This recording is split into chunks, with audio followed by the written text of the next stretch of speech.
प्रश्न पडतो की पोटॅश खत हे आपल्या पिकाला कधी द्यावे. तर बरेच जण चुकीच्या अवस्थेमध्ये पोटॅश खताचा मोठ्या प्रमाणात वापर करतात. तर मोठ्या प्रमाणात वापर केल्यामुळे खत देखील वाया जाते आणि त्याचा विपरीत परिणाम पिकावर होण्याची शक्यता असते.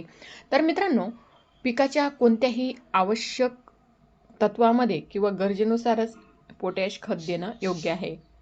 तर पोटॅश खत नक्की कधी द्यायचे, चला आपण बघूया.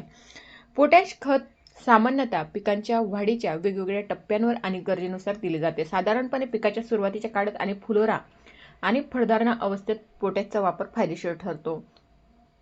म्हणजेच पिकाच्या सुरुवातीच्या वाढीसाठी जेव्हा मुळे आणि खोड विकसित होत असतात तेव्हा पोटॅशचा वापर महत्त्वाचा असतो. त्यामुळे चांगले मुळे मजबूत खोड तयार होण्यास मदत होते. म्हणजेच अवकाळी पाऊस आला किंवा मोठ्या प्रमाणात हवा देखील आली तर ते जे काही झाड असतं तर ते डगमगून विस्कळून खाली पडण्याची जी काही शक्यता असते ती टळते. म्हणजे खोड जर मजबूत झालं तर मोठ्या प्रमाणात हवा किंवा पाऊस जर अवकाळी पावसाचं जर संकट आलं तर ते पीक जागेवरच एकदम सक्षम उभे असते. म्हणजेच त्या पिकाचं कुठल्याच प्रकारचं नुकसान होत नाही, हे फक्त खोड मजबूत असल्यामुळे.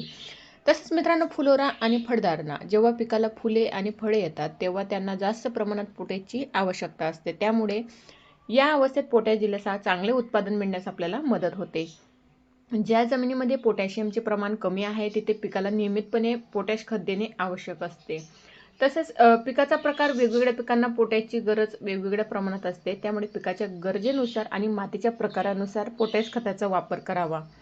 आता एखाद्या जमिनीमध्ये पोटॅशचं जे काही प्रमाण असतं ते चांगल्या प्रकारे असतं म्हणून तिथं जास्त पोटॅश देण्याची आवश्यकता नसते. तसेच आपण शक्यतोवर पोटॅश हे खत फळ अवस्थेत आणि फुल अवस्थेत जर दिलं तर फळ आणि फूल वाढण्यास मदत होते आणि उत्पादनात वाढ आपल्याला बघायला मिळते. तसेच पावसाळ्याचा जर काळ आपण बघितला तर पावसाळ्याच्या दिवसात मातीतील जे काही पोषक तत्वे असतात ते वाहून जाण्याची शक्यता असते. त्यामुळे या काळात पोटॅश खताचा वापर महत्त्वाचा असतो. तसेच रोगप्रतिकारशक्ती पोटॅश चांगल्या प्रकारे वाढवतं आणि ज्यामुळे ते विविध रोगांना आणि किड्यांना म्हणजेच त्याच्याशी सामना करू शकतं. तर उत्पादन चांगल्या प्रकारे वाढते कारण फळे आणि धान्याची गुणवत्ता सुधारते. चांगल्या प्रकारे पोटॅशचं याच्यात महत्त्व आहे.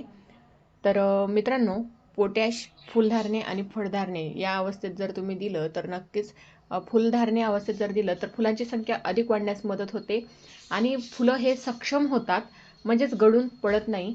आणि फळधारण्यात जर तुम्ही पोटॅश जर दिलं तर फळाची गुणवत्ता वाढवते, फळ फुगवणीसाठी मदत करते आणि फळाचं जी काही चकाकी असते, रंग असतो तो चकाकी चांगल्या प्रकारे येते आणि शक्यतोवर फळधारणा देखील चांगल्या प्रकारे वाढवते. तर पोटॅशचा मुख्य वापर आपण फुलधारणे आणि फळधारणे अवस्थेमध्येच करायला हवा. तर मित्रांनो, व्हिडिओ आवडल्यास जास्तीत जास्त शेअर करा आणि लाईक करायला विसरू नका आणि अशाच नवनवीन महत्त्वाच्या माहितीसाठी चॅनलला आत्ताच सबस्क्राईब करून ठेवा. भेटूया असेच महत्त्वाच्या नेक्स्ट व्हिडिओमध्ये.